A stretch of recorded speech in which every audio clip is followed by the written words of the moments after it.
like, I hear what you're saying, and like I feel you, like I see where you're coming from, but the king did give me specific orders, so I'm a little concerned about not doing what he told me to do. We cutting up, we acting a fool. I know we're wrong, I know we're wrong, I know we're wrong, but God, listen, look, please. All he did was ask the chief, like, you know, is it, like, can we, like my mom always says, a closed mouth will not get fed, and all they can do is say no. Because what else would convince you to do something like that? I'm sure Daniel wasn't that convincing.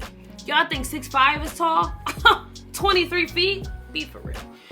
If you're not listening, I need you to pay attention.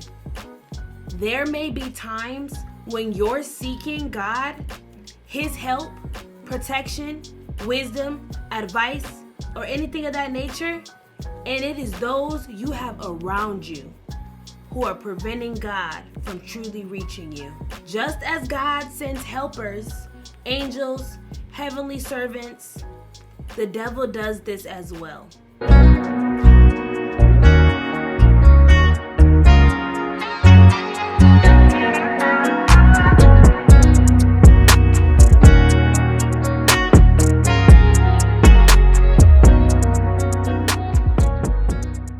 Hey y'all, hey. It's me, KaRena Lee, and I am back at it again with another video. If you're new to my channel, hi, my name is KaRena.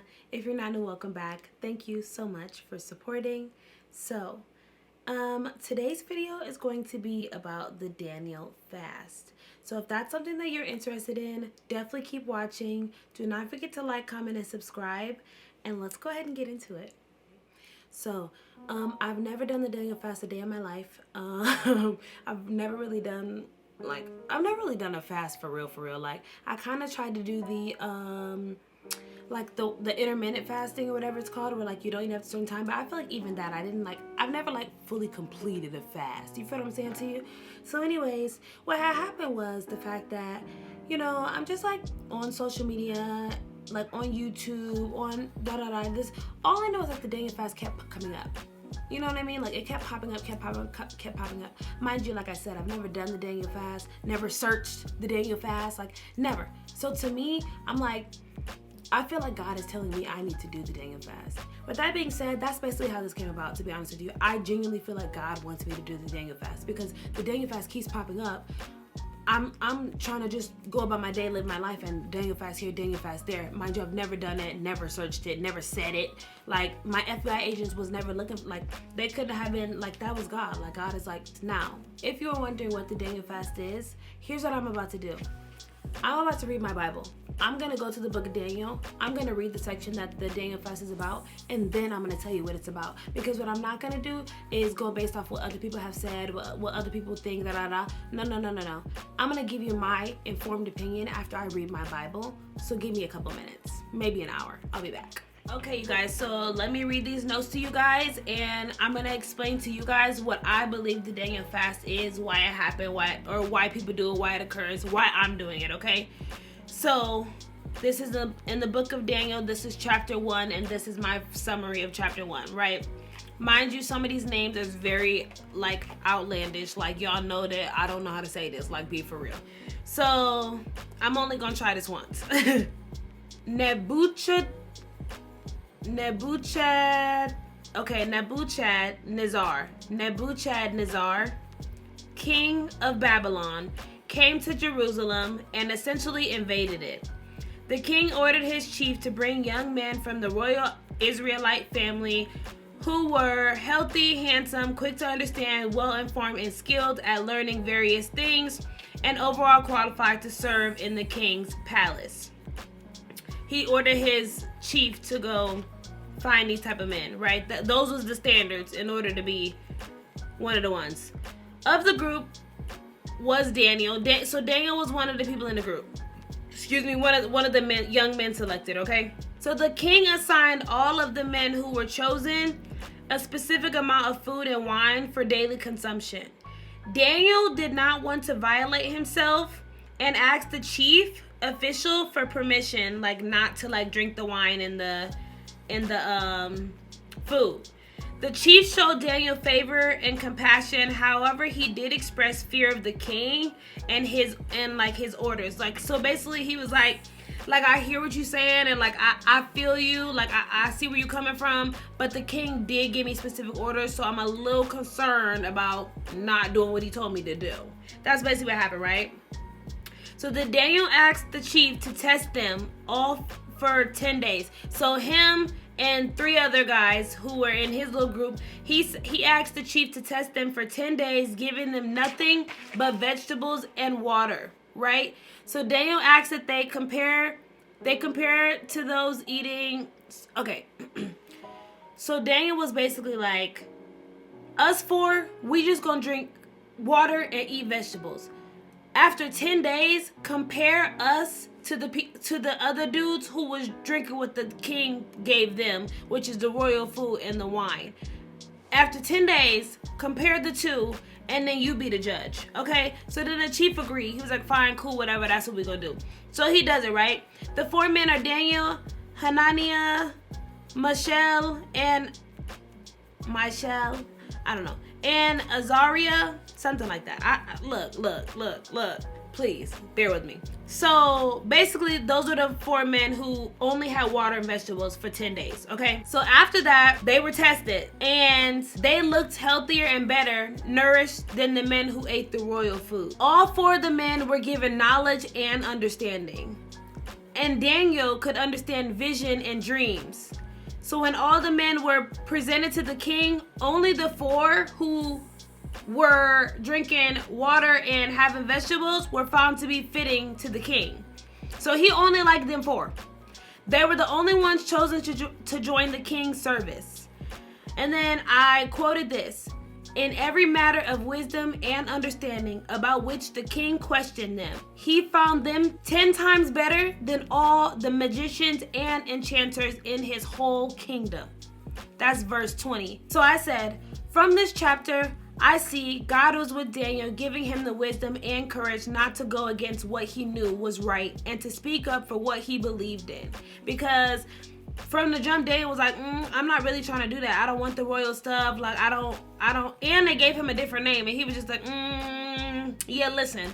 Is it possible? All he did was ask the chief, like, is it, like, can we, like my mom always says, a closed mouth will not get fed, and all they can do is say no. So God was with him and gave him the courage, stand in your conviction, be true to who you are, know what's right and know what's wrong, and don't let people sway you. And that's exactly what Daniel did. And ended up, the chief went for it, and then the kings only picked them. But anyways, yeah, so I said, the chief's willingness to listen and trust Daniel was also God's doing. Because really think about it. The chief had orders from the king. So what other than God would possess the chief to listen to Daniel, some regular nobody, nobody for real, but in comparison to the king, like, he's a regular nobody, and go against what the king said for 10 days? Because the king literally said that he was concerned about going against what his orders from the king. I mean, the chief literally said that he was concerned about going against the king and his orders. And he was basically like, if I don't present y'all the way you supposed to be presented, that's my head. He literally said that, like, that's my head. Like, that's me. Like, I'm the one going down for that type stuff. But he still did it anyways. Nothing but God. Because what else would convince you to do something like that? I'm sure Daniel wasn't that convincing. I wasn't there, but I'm just saying, I don't know. I do know it was God. Anyways. And then I also said, the chief's willingness to listen and trust Daniel was also God's doing, as well as the health, strength, knowledge the 4 men gained from consuming veggies and water only. Only them 4 were fit by the king. Mind you, the king had everybody else had the royal food and the wine. They only had vegetables and water, and they're the only ones that the king felt were fitting. They're the only ones who gained knowledge and understanding. They're the only ones Daniel is the only one who can see visions and understand dreams. The only one. Nobody else, just them. That's God. Okay? The last verse I mentioned where the king found them 10 times better. 10 times better. 10 times better than the others, than everybody else in the kingdom, speaks to the way God can transform your life and put you in positions, give you spiritual gifts and and worldly opportunities you never expected if you trust, follow, and obey him. That's the first thing, okay? Now, the next scripture that I read was Daniel chapter 9. So I read all of chapter 9. Okay, my notes. Darius is now the newest king of Babylonian. Daniel understands the city will be under attack for a very long time due to decisions made over time. So essentially, the people in the city was acting a fool, cutting up, per usual, going against God, disobeying him, pleasing their own will, just all bad, all bad, all bad. So Daniel got a vision that I believe, hold on, because my Bible is literally right here, and what I'm not going to do is put out no false information, okay? So let me go to 9 real quick. It says, I, Daniel, understood from the scriptures according to the word of the Lord given to Jeremiah the prophet that the desolation of Jerusalem would last 70 years. So I turned to the Lord God and pleaded with him in prayer and petition and fasting and in sackcloth and ashes. That is Daniel chapter 9, verse 2 and 3. Verse 2 and 3. Okay? So that's basically what happened, right? They was cutting up, they was acting a fool, and Daniel knew it's about to be a problem. It's about to be a real big problem for a very, very, very, very, very long time. We're going to be suffering for a long time. Daniel begins to pray to God while fasting. He admits numerous times throughout his prayer. Y'all should really read chapter 9. Like, the whole prayer is just like, yeah. Anyways, he admits numerous times his understanding, his people have sinned and deserve to be punished. He said it many, many, many, many times. I know we cutting up, we acting a fool. I know we're wrong. I know we're wrong. I know we're wrong. But God, listen, look, please. He asked God to show them grace and mercy for his own sake. So he kept saying, like, God, for your sake, God, for your sake, God, for your sake. I'm like, for your sake, how? But it's going to make sense. Because God's promise in Genesis to show us grace and mercy despite our evil human ways. In the very first chapter of the Bible, which is Genesis, which is the chapter that I'm actually on in reading the Bible because I started reading the Bible this year.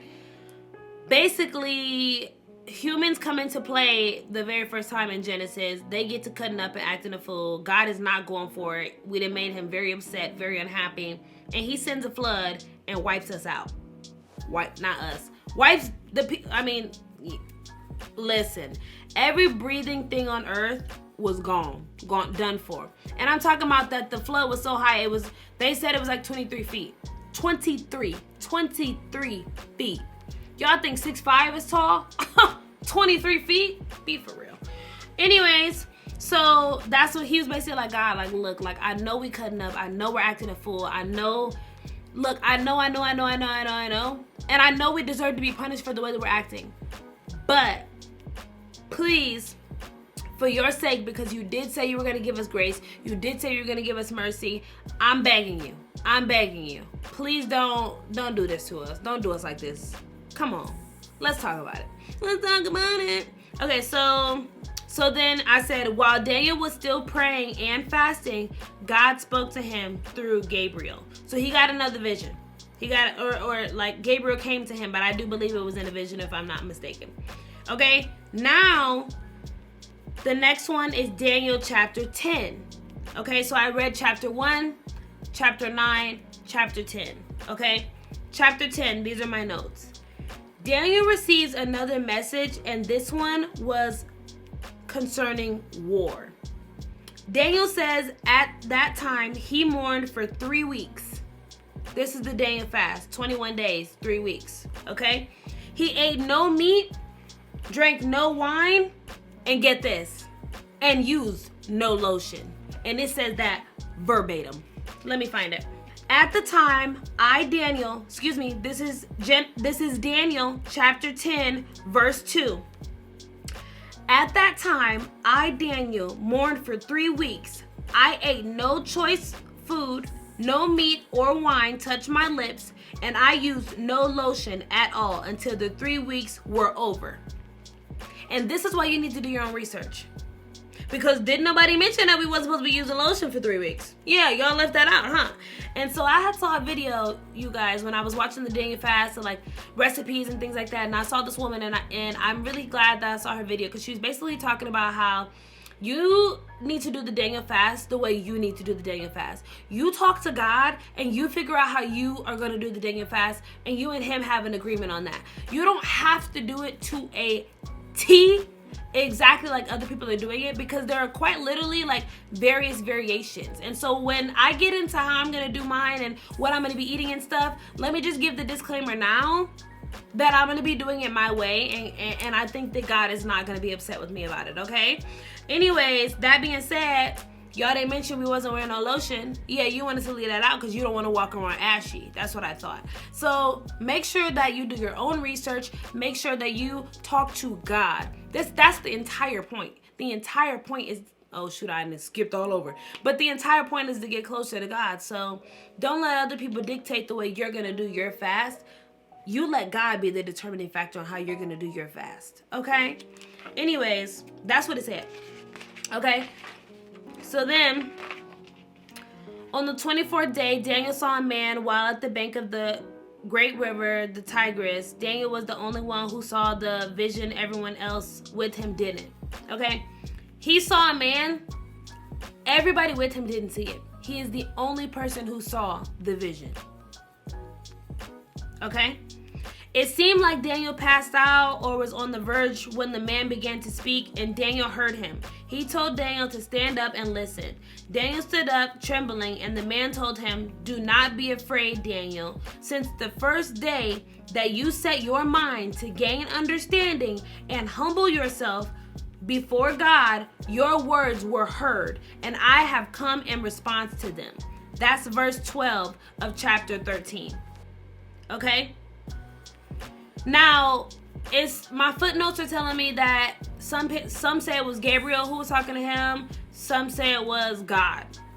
I don't know. I wasn't there. Okay. So the prince of Persia, the prince of the Persian kingdom resisted the man. I don't know if it's God. Don't know if it's Gabriel. Not sure. Give me 2 seconds, actually.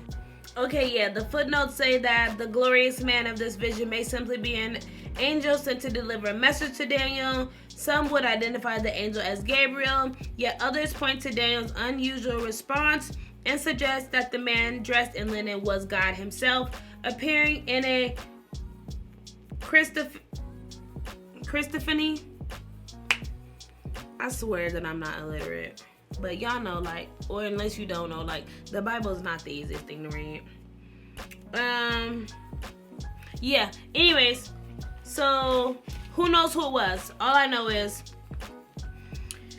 what was said, what I wrote down was the prince of the Persian kingdom resisted the man for 21 days. Then Michael, who apparently is an angel, one of the chief princes, came to help me because I was detained there with the king of Persia. So this is what the man is saying to Daniel. The man is saying that the prince of the Persian kingdom resisted the man for 21 days. Daniel fasted for 21 days. The king resisted for 21 days. Then an angel came and helped because the man was detained there with the king of Persia. This is what I wrote. From this and my footnotes, I have gathered there may be times. If you're not listening, I need you to pay attention. If you're not listening, I need you to pay attention. If I've lost you, I need you to come on back right here.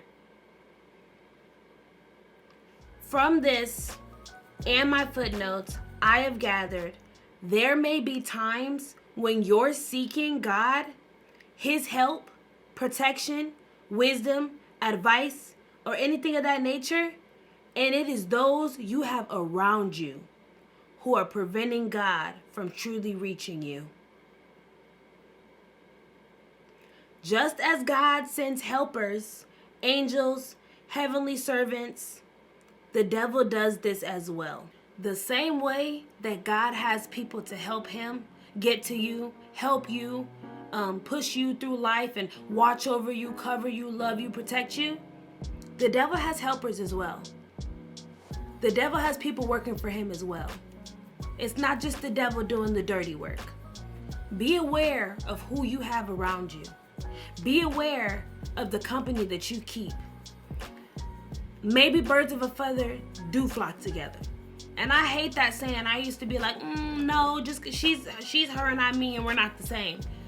But be careful of the people who you spend your time with, because you don't want it to be the people around you who are preventing you from receiving what you need from God. You can be a holy person, but what exactly do you have in common with someone who's not living the same type of life that you want to live or going where you want to go? And that doesn't mean that y'all can't be cool at all. That doesn't mean y'all can't be cordial. That doesn't mean that y'all hate each other and it's bad blood. It just means that we're not aligned. We don't have the same vision. We don't have the same goal. We're not going the same way. So what do we have to discuss? What do we have to talk about? What are we kicking it for if we're not going in the same direction?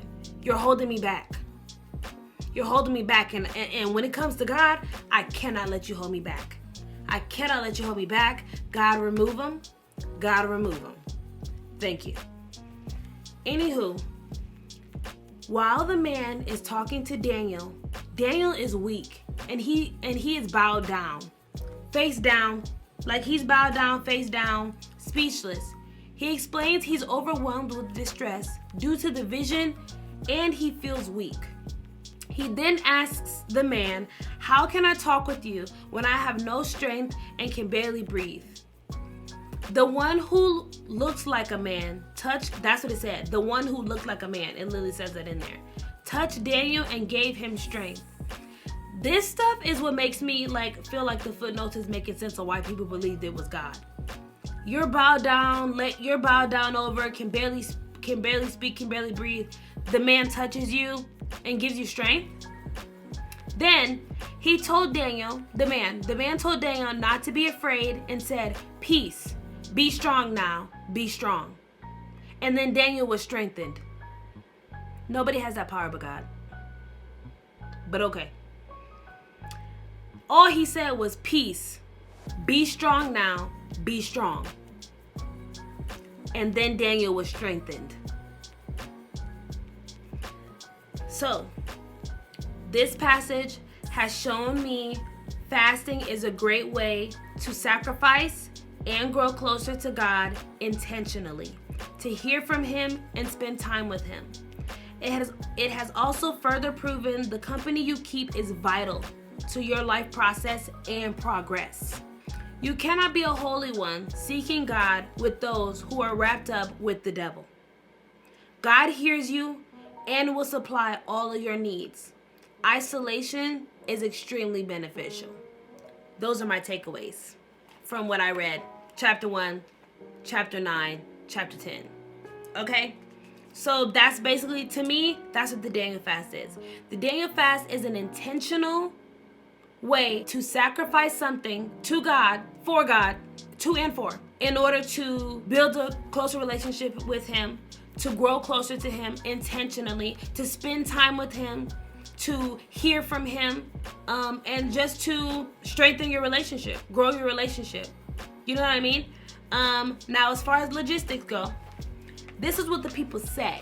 Now I do have to look on the internet because all I know is that for 21 days, Daniel ate no choice food, no meat or wine touched my lips, and I used no lotions at all until the 3 weeks were over. How we got into all the extra stuff that people have added onto it, not 100% sure.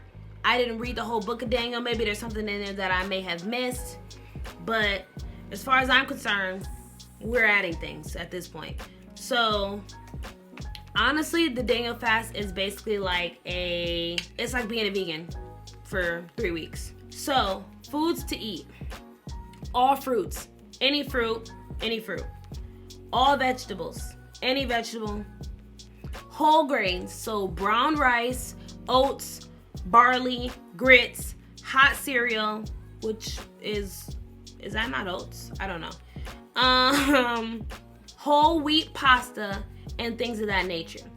Other natural foods include beans and peas, seeds and nuts, oils, rice milk, soy milk, water, healthy beverages and smoothies. And by healthy beverages, as from what I've been gathering over these last couple weeks, you're only supposed to have water. You're only supposed to have water and 100% juices. Only reason I'm going to be using juices is because I'm going to make smoothies, but we're going to get into that. And smoothies, right? With no sugar. No sugar added, no artificial preservatives, nothing like that. Now, obviously, you got spices, herbs, tofu, soy, vinegar. As far as sweeteners go, they have stevia, Equal Splenda, agave nectar.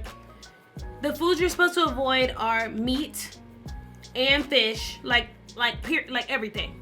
You know what I mean?